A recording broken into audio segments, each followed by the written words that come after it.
Hello friends, हमारा आज का चैप्टर है क्लास 10th का द 100 ड्रेसेस और इसका पार्ट 1 है। ये चैप्टर दो पार्ट्स में है, इसलिए इसका पहला वाला पार्ट हम अभी कर रहे हैं। ठीक है, तो अगली वीडियो में नेक्स्ट पार्ट में आपके लिए लेकर के आऊँगा, उस वीडियो को भी ज़रूर देखना। ठीक है, चलिए शुरू करते हैं। आज सोमवार को वांडा पेट्रोन्स्की अपनी जगह पर नहीं थी, किंतु किसी ने भी, न ही पैगी और मैडलिन ने, वे लड़कियां जिन्होंने यह मजाक शुरू किया था, उसकी अनुपस्थिति को महसूस किया। अधिकतर वांडा कमरा नंबर 13 की अंतिम कतार की आखिरी सीट से अगली वाली सीट पर बैठती थी। वह कमरे के कोने में बैठती थी जहां पर कम अंक पाने वाले बुरे लड़के बैठा करते थे।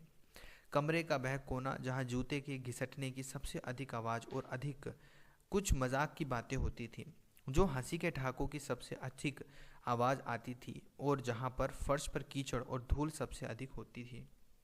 वांडा वहां पर इसलिए नहीं बैठी थी क्योंकि वह बहुत रूखी और शोर मचाती थी। इसके विपरीत वह बहुत शांत थी और शायद ही किसी को कुछ कहती थी। किसी ने भी उसे जोर से हंसते हुए नहीं सुना। कभी कभी वह अपने मुंह को टेढ़ा मेढ़ा घुमाकर शैतानी से मुस्कुरा देती थी, बस केवल इतना ही करती थी। कोई भी वास्तव में यह नहीं जानता था कि वांडा उस सीट पर क्यों नहीं बैठती है। शायद इसलिए कि वे बैगिंग्स हाइट से आई थी। उसके पैर हमेशा सूखी मिट्टी से सने होते थे।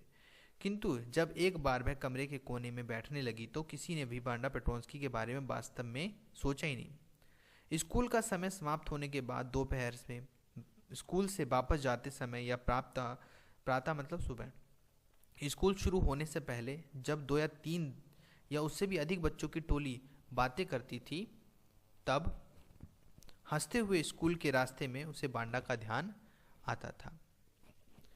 तब धीरे कभी कभी वे वांडा का इंतजार करते थे, उसका मजाक उड़ाने के लिए।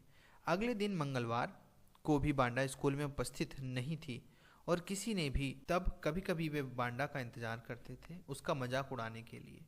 अगले दिन मंगलवार को भी वांडा स्कूल में उपस्थित नहीं थी और किसी ने फिर भी उसकी अनुपस्थिति अनुभव नहीं की। लेकिन बुधवार को पैगी और मैडी ने, जो अच्छे अंक पाने वाले बच्चों के साथ आगे बैठी थी और जिसके ऊपर मिट्टी का जरा सा भी निशान नहीं था, वांडा की अनुपस्थिति को पहचाना। पैगी स्कूल की सबसे लोकप्रिय लड़की थी। वह सुंदर थी, उसके पास सुंदर कपड़े थे और उसके बाल घुंघराले थे। मैडी उसकी सबसे घनिष्ठ दोस्त थी। वांडा की अनुपस्थिति पैगी और मैडी ने इसलिए पहचानी क्योंकि वांडा ने उसके स्कूल के लिए देर करवा दी थी। उन्होंने उसका मजाक उड़ाने के लिए इसका इंतजार किया और वह नहीं आई। वांडा पेट्रोन्स्की कमरा नंबर 13 के अधिकांश बच्चों के नाम इस प्रकार के नहीं थे। बोलने में उसके नाम आसान थे, जैसे थॉमस, स्मिथ या एलन। उनमें से एक लड़के का नाम बिली बाउंस था और लोग उसे बहुत मजाकिया समझते थे, किंतु पेट्रोन्स्की के नाम से अधिक मजाकिया नहीं था। वांडा का कोई मित्र नहीं था। वह स्कूल अकेले आती थी और घर से भी अकेली जाती थी। वह सदैव फीके रंग की एक पोशाक पहने रहती थी, सही तरीके से फिट नहीं थी। वह साफ थी, किंतु ऐसा प्रतीत होता था कि मानो उसे कभी प्रेस नहीं किया गया हो। उसके कोई दोस्त नहीं थे, किंतु बहुत सी लड़कियां उससे बात करती थीं। कभी कभी वे स्कूल के मैदान में उसे घेर लेते थे, तब वह छोटी लड़कियों को कठोर मैदान पर सटापू का खेल खेलते देखती थी। वांडा पैगी इतना शिष्टता से बोलोगे मानो वह किसी मिस मैडन से बात कर रही हूँ। वांडा अपने एक मित्र को इशारा करते हुए बोलेगी, हमें बताओ कितनी पोशाकें हमें बताई थी जो तुम्हारी अलमारी में टंगी हुई थी। 100, वांडा ने कहा। 100 पोशाकें हैं मेरे पास। 100? सभी छोटी लड़कियां बात पर विश्वास न करते हुए चिल्लाईं। छोटे बच्चे उछल कूद कर खेलना बंद करके उसको सुनने लगते हैं। हाँ, 100, सभी एक कतार में लगी हुई हैं, वांडा ने कहा। तब उसके पतले होठ चुप्पी से चिपक जाते। वे सब किस तरह की हैं? सभी रेशमी होंगी, शर्त लगाती हूँ, पैगी ने कहा। हाँ, सभी रेशमी, सभी रंगों की, अलग अलग मखमल की भी हैं। हाँ, मखमल की भी हैं। 100 पोशाकें, वांडा ने भावशून्य तरीके से दोहराया। सभी मेरी अलमारी में कतार में टंगी हुई हैं। तब वे सभी उसे जाने देते और जब वह अधिक दूर तक नहीं गई होती, वे कर्णभेदी और जोर की हंसी से फूट पड़ने से अपने आप को नहीं रोक पाते। 100 पोशाकें? वास्तव में वांडा के पास जो केवल पोशाक थी वह नीली वाली, जो हर रोज पहनती थी। तो वह क्यों कहती है कि उसके पास 100 पोशाकें हैं? क्या कहानी है इसके पीछे? तुमने कितने बताए? तुम्हारे पास कितने जूते हैं? 7 जोड़ी। सभी मेरी अलमारी में कतार में लगे हैं। बड़ा चढ़ाकर विनम्र भाव से बोलकर उत्तर दिया। सब एक जैसे ही हैं। अरे नहीं नहीं, हर जोड़ा अलग है, सभी का रंग अलग अलग है, और वो भी सभी एक कतार में लगे हुए। पैगी, जिसने यह खेल सोचा था, और मैडी उसकी अभिन्न दोस्त, सदैव सबसे अंत में निकली थी। अंत में बांडा गली में चलना शुरू करती है। उसकी आंखें उदास और उसका मुंह बंद। अजीब तरीके से उसने बताया। बायां कंधा हिचकोले खाता हुआ बहुत, या वह बिल्कुल अकेले अपने स्कूल का रास्ता तय करती। पैगी वास्तव में कठोर नहीं थी।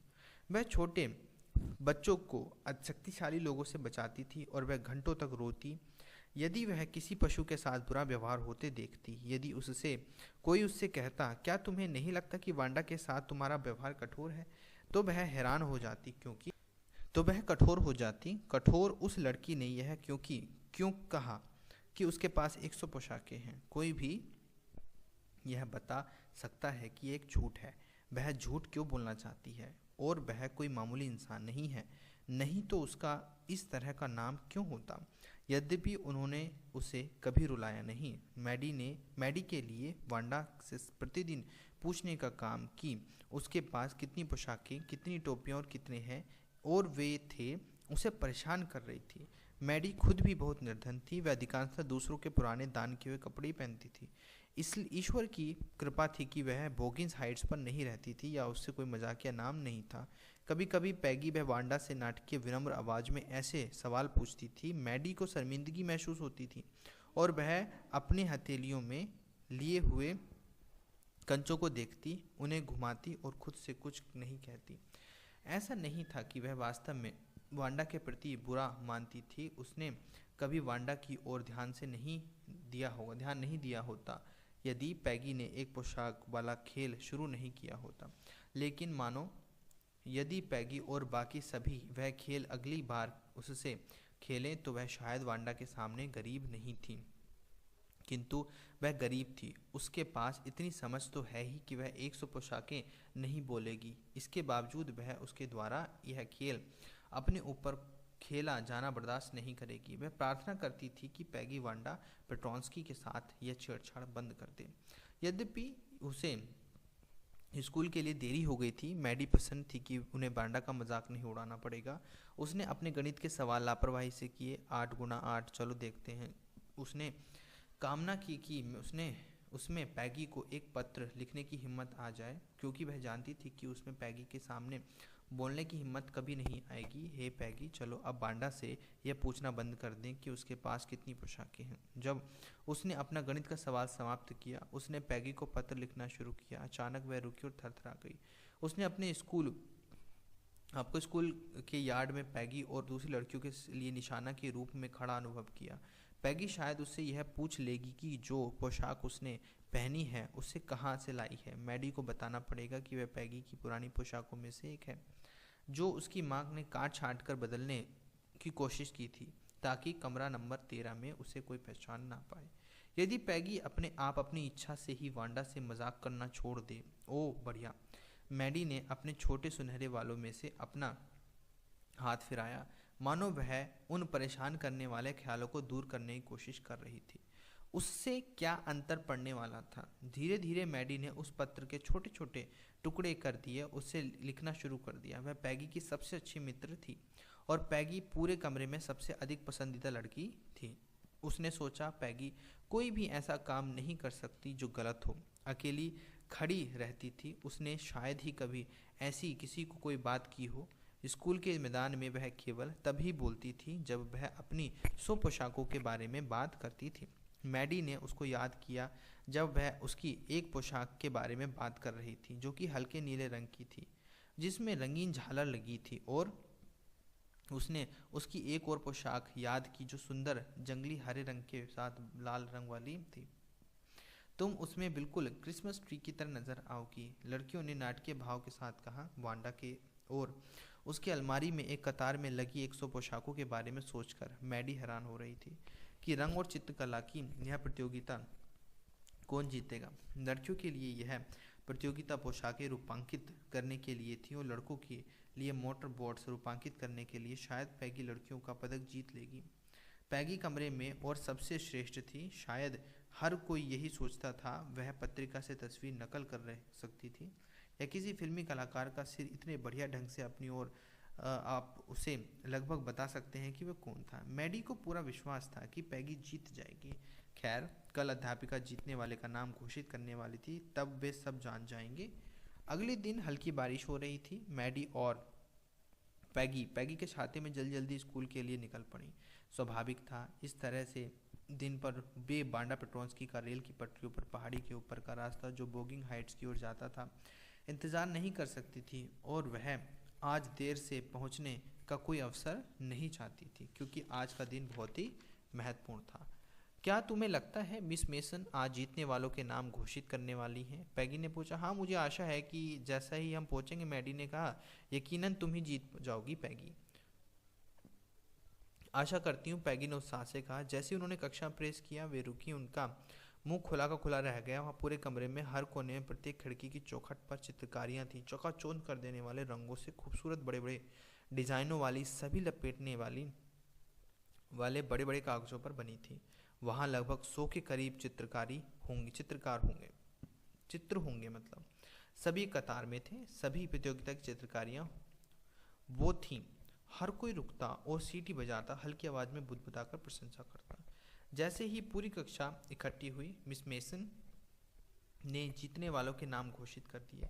जैक बिग्गालास ने लड़कों को श्रेणी का पुरस्कार जीता है, उसने कहा, और जिसके द्वारा बनाया गया बाहरी मोटर का डिज़ाइन बाकी लड़कों द्वारा बनाए गए चित्रों के साथ कमरा नंबर 12 में दिखाए गए हैं। लड़कियों की श्रेणी में उसने कहा, यद्यपि अधिकांश ने 1 या 2 चित्र ही जमा करवाए, किंतु एक लड़की ने कमरा नंबर 13 को उस पर गर्व होना चाहिए। इस एक लड़की ने वास्तव में 100 डिज़ाइन बनाए हैं, सभी अलग और सभी खूबसूरत। निर्णायकों के विचार में उनमें से कोई भी एक चित्रकार पुरस्कार जीतने के योग्य है। मैं यह कहते हुए बहुत खुश हूँ कि वांडा पेट्रोंस्की लड़कियों के पदक की विजेता है। दुर्भाग्यवश वांडा स्कूल में गत दिनों में अनुपस्थित थी। यहाँ उसके हिस्से की तालियां सुनने के लिए वो उपस्थित नहीं थी। हम आशा करते हैं कि वह कल वापस आ जाएगी। अब कक्षा के सभी विद्यार्थी आज कमरे में चुपचाप घूम सकते हैं और उसकी खूबसूरती व अनोखी चित्रकला को देख सकते हैं। बच्चे अचानक से तालियां बजाने लगे और लड़के भी खुश थे। उन्हें जमीन पर कूदने का अवसर मिला। अपने अंगुलियां अपने मुंह में डाली और सीटियां बजाईं, यद्यपि वे पोशाकों में दिलचस्पी नहीं ले रहे थे। देखो पैग, मैडी फुसफुसाई, यह रही वह नीली पोशाक जिसके बारे में उसने हमें बताया था। क्या यह खूबसूरत नहीं है? हाँ, पैगी ने कहा। और यह रही हरी वाली, और मैं सोचती थी कि मैं ही चित्रकार कर सकती हूँ। तो ये था दोस्तों 100 ड्रेसेस पार्ट 1। इसका सेकंड पार्ट भी हम लाएंगे जल्दी, उस वीडियो को भी ज़रूर देखें।